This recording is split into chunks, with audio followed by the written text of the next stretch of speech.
Allotment letter दिया गया।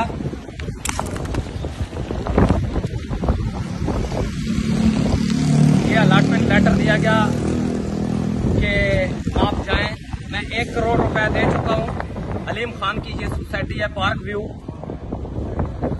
और मुझे यहाँ के ही बंदों ने, अदनान और तौकीर राय और वकास, उन्होंने कहा कि जनाब ओवरसीज में आपका प्लाट है ही कोई नहीं, और उन्होंने मुझे ये भी कहा कि हम आपके मौक़िफ़ की तायीद करते हैं।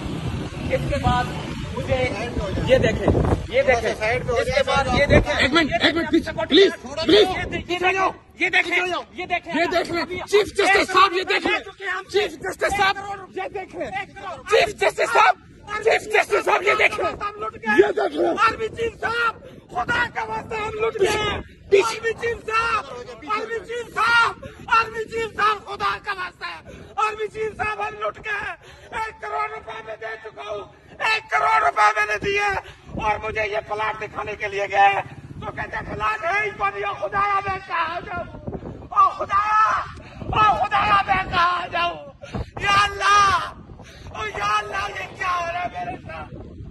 या अल्लाह 1 करोड़ रुपया मैंने दे दिया।